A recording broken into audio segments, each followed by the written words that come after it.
यशोदा मैया पलना में ललना।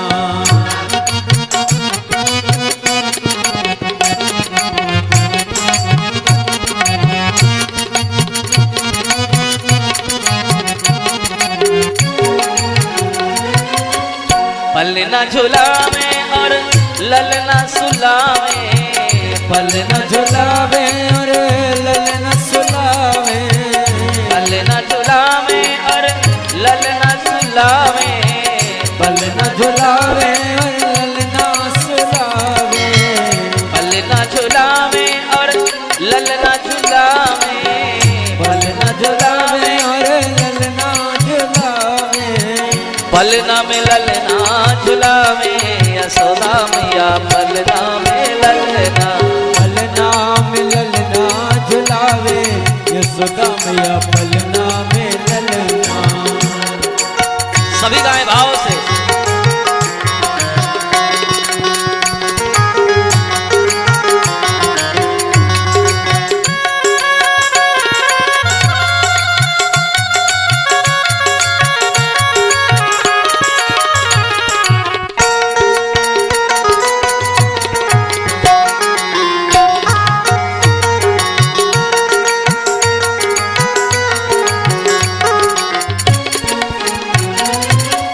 पलना झुलावे और ललना सुलावे, पलना झुलावे और ललना सुलावे, पलना झुलावे और ललना सुलावे, पलना झुलावे और ललना सुलावे, निरख श्याम सूरत ना फूली समावे, निरख श्याम सूरत न फूले समावे, निरख श्याम सूरत ना फूली समावे, निरख श्याम सूरत न फूले समावे, निरख श्याम सूरत ना फूली समावे, निरख श्याम सूरत न फूले समावे, पलना में ललना झुलावे यशोदा मैया पलना में, पलना में ललना झुलावे यशोदा मैया पलना में ललना।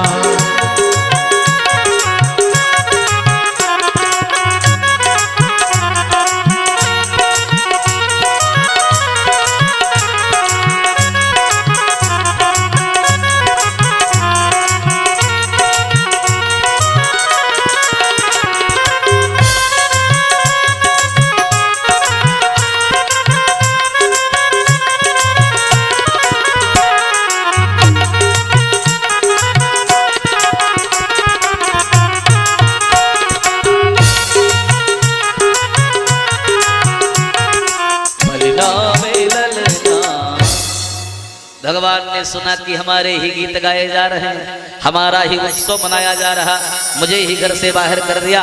उसी समय कंस के द्वारा भेजा गया राक्षस जिसका नाम है सकटासुर आया, बैलगाड़ी पर सवार हो गया और देखा बैलगाड़ी के नीचे पालने में लल्ला सो रहा है, तो बैलगाड़ी उसको लगा दबाने। भगवान ने देखा सकटासुर आए हो, भगवान ने कहा तुम्हारा भी स्वागत है, आइए तुम्हारा भी स्वागत है। और जैसे ही बैलगाड़ी पालने के समीप में आई, भगवान कन्हैया ने अपना केवल अंगूठा छुआया, पैर का सिर्फ अंगूठा छुआया और अंगूठा छूने मात्र से अरे बैलगाड़ी ऊपर गई और वहीं से धड़ाम से नीचे गिरी। बड़ी तेजी के साथ आवाज हुई और राक्षस तो मर गया। ये आवाज सुन करके महल में जो गीत गाए जा रहे ना सब बंद हो गए। माँ यशोदा सब दौड़ती हुई बाहर आई। क्या देखती हैं, क्या देखती हैं? बैलगाड़ी टूटी पड़ी है, एक राक्षस मरा पड़ा है। कन्हैया आदि ने कि भगवान के सखाओं ने देखा, क्या आश्चर्य हो गया। माँ यशोदा ने तुरंत दौड़ के आती हैं, तुरंत अपने बालक को उठा लेती हैं, हृदय से लगाती हैं, महल के अंदर लेकर भागती हैं। भगवान ने सकटासुर का वध करके सकट भंजन किया है। ये सकट भंजन की लीला भगवान की है। सकट सकट सकट सकटासुर दैत्य का उद्धार किया। ये कंस के द्वारा भेजा गया है। माँ यशोदा बालक को लेकर के गोद में आई। उसी समय बालक को खूब श्रृंगार किया और श्रृंगार करा देने के पश्चात दूध पिलाया और दूध पिलाने के पश्चात भगवान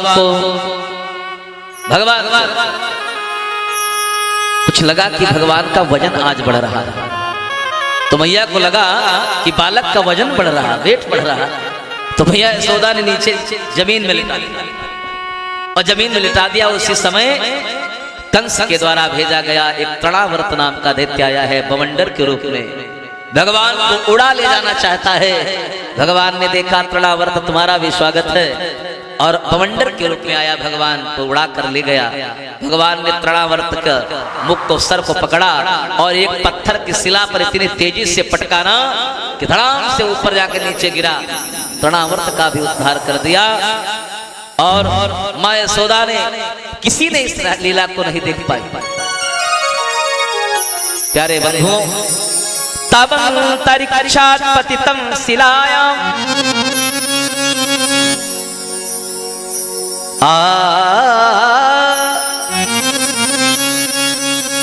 तमंतरिक्षात् पतितं शिलायां विशीर्ण सर्वावयवं करालम् पुरं यथा रुद्रसरेण विद्धं स्त्रियोरुदत्यो दृदसो समेता।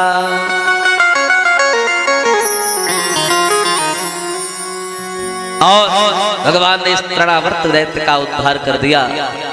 तृणावर्त के उद्धार कर देने के पश्चात सुखदेव स्वामी कहते हैं, राजन, आज नंद बाबा को, वसुदेव को चिंता हुई कि अभी हमारे बालकों का नामकरण संस्कार नहीं हुआ है, इसलिए वसुदेव जी मथुरा में है। गर्गाचार्य जी से निवेदन करते हैं कि महाराज चले जाओ, मेरे बालकों का नामकरण संस्कार कर दो। और भगवान महाराज गर्गाचार्य जी यदुवंशियों के आचार्य हैं, पुरोहित हैं। गर्गाचार्य जी बालकों का नामकरण संस्कार करने के लिए गोकुल आते हैं, नामकरण संस्कार करने के लिए। तो आइए, सुखदेव स्वामी कहते, परीक्षित, भगवान का नामकरण संस्कार होने जा रहा है। ये भगवान की नामकरण संस्कार लीला है, जरा उसे सुने। सुखदेव स्वामी कहते हैं, गर्गा पुरोहितो राजन यदूनां सुमहातपा ब्रजं जगामनन्दस्य वसुदेव प्रचोदिता। वसुदेव जी ने प्रार्थना किया है और आज गर्गाचार्य जी बालकों के नामकरण संस्कार करने के लिए गोकुल आए। मां यशोदा, रोहिणी आदि ने सुना कि जो गुरु जी आ रहे हैं, गुरु बाबा, मैंने सुना बड़े विद्वान हैं, बड़े ज्योतिषी हैं, बहुत ज्योतिषी हैं, सब कुछ बता देते हैं। तो आज यशोदा और रोहिणी ने सलाह किया कि चलो देखते हैं, देखा जाएगा। ऐसा करते हैं, अपना अपना बेटा बदल लेते हैं, हमारा बेटा तुम ले लो, तुम्हारा बेटा हम ले लें। और तब गुरु जी से पूछा जाएगा कौन किसका बेटा है, देखा जाए कितने बड़े ज्योतिषी हैं गुरु जी। दोनों माताएं यशोदा और रोहिणी, यशोदा ने रोहिणी के बेटे को ले लिया और रोहिणी ने यशोदा के बेटे को ले लिया, गोद में लेकर के बैठ गए। गर्गाचार्य जी आए हैं, देवताओं का आंगन में देवताओं का पूजन संपन्न कराया और पूजन संपन्न कराने के पश्चात नामकरण करने जा रहे हैं। गर्गाचार्य जी कहते हैं, अयम ही रोहिणी पुत्रो, हे यशोदा, हे यशोदा, अयम ही रोहिणी पुत्रो रमयन सुहृदो गुणै। हे यशोदा, जो तुम्हारी गोदी में बालक है ना, अयम ही रोहिणी पुत्रो, ये रोहिणी का बेटा है, ये रोहिणी का बेटा है। इसमें बल अधिक होगा, पराक्रम अधिक होगा, इसलिए इनका नाम बलराम होगा। मां यशोदा सुन करके आश्चर्यचकित रह गई, जान गई गुरुजी बड़े विद्वान हैं, गुरुजी परम ज्योतिषी हैं। इसीलिए मैया रोहिणी से कहा, मैया बस यशोदा मैया से कहा, इसलिए यशोदा अयम ही रोहिणी पुत्रो, यशोदा तुम्हारी गोद में जो बालक है ये रोहिणी का बेटा है।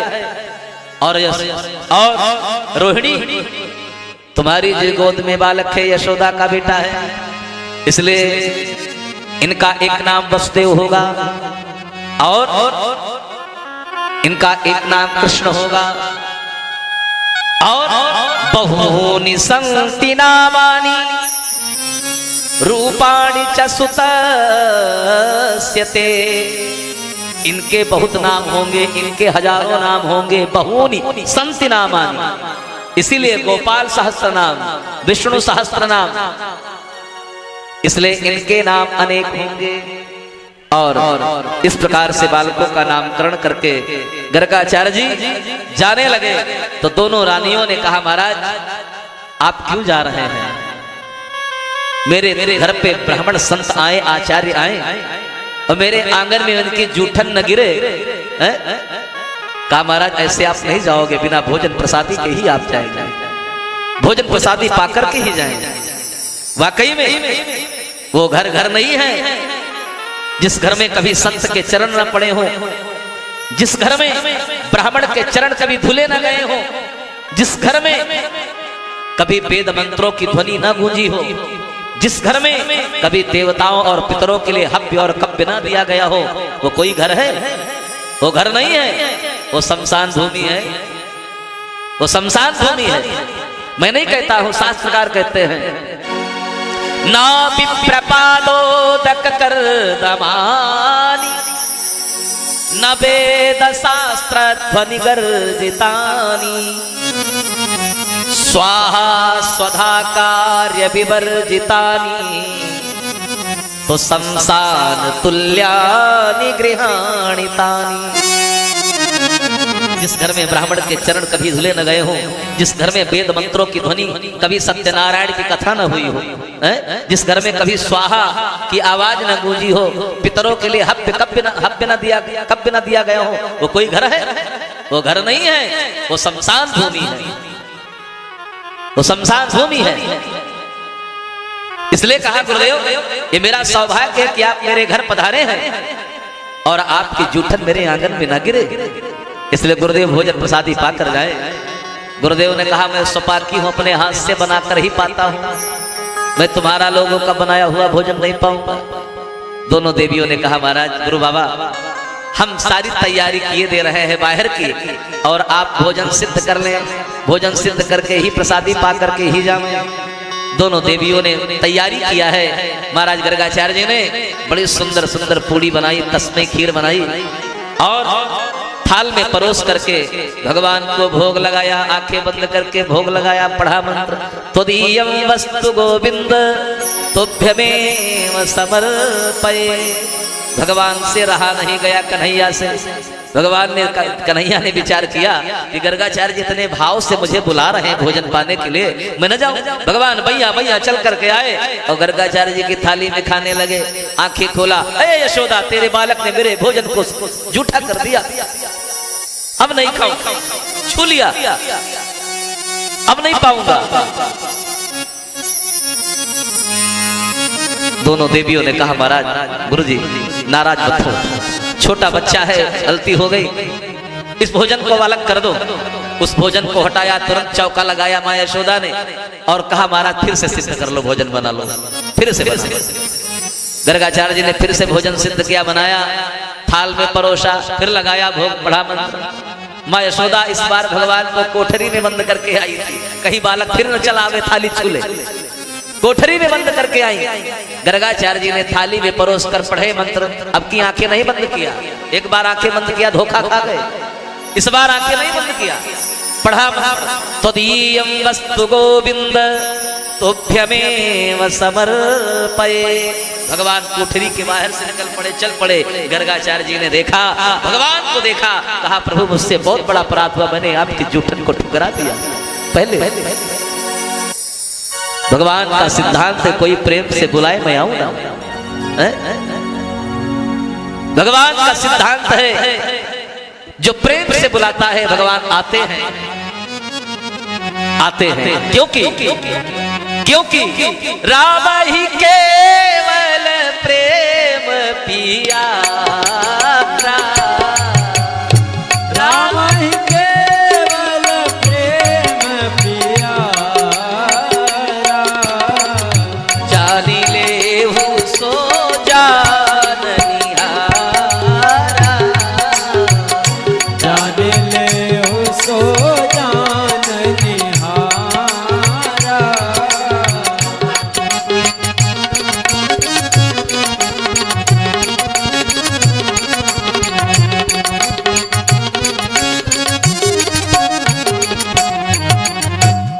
राम ही केवल। भगवान को प्रेम प्रिय है और जो प्रेम से बुलाता है भगवान दौड़े चले आते हैं।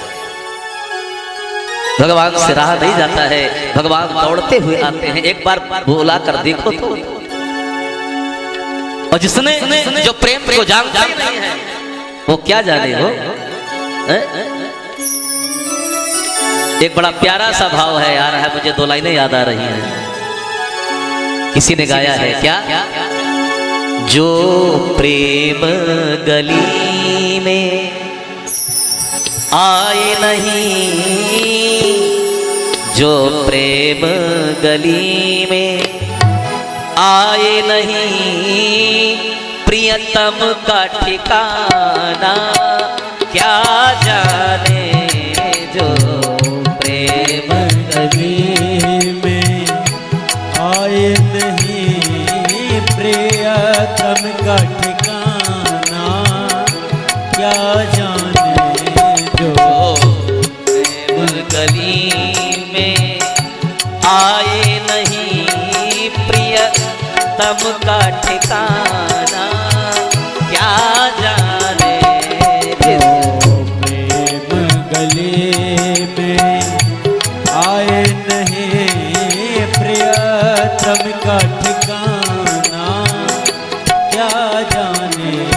जो प्रेम गली में, वो जो प्रेम गली में आए नहीं, प्रियतम का ठिकाना क्या जाने।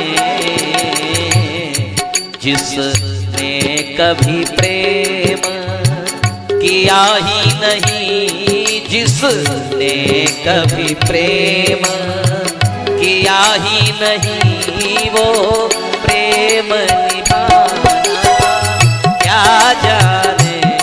जिसने कभी प्रेम किया है नहीं, वो प्रेम निभाना क्या जाने।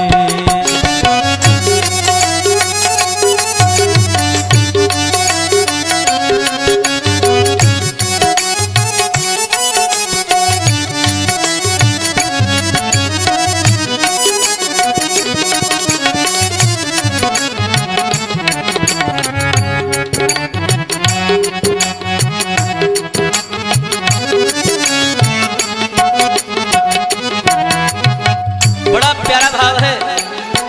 जो वेद पढ़े और भेद करे, जो वेद पढ़े और भेद करे, मन में नहीं निर्मलता आए, मन में नहीं निर्मलता आए। कोई कितना भी चाहे ज्ञान कहे, कोई कितना भी चाहे ज्ञान कहे, वो प्रेम निभा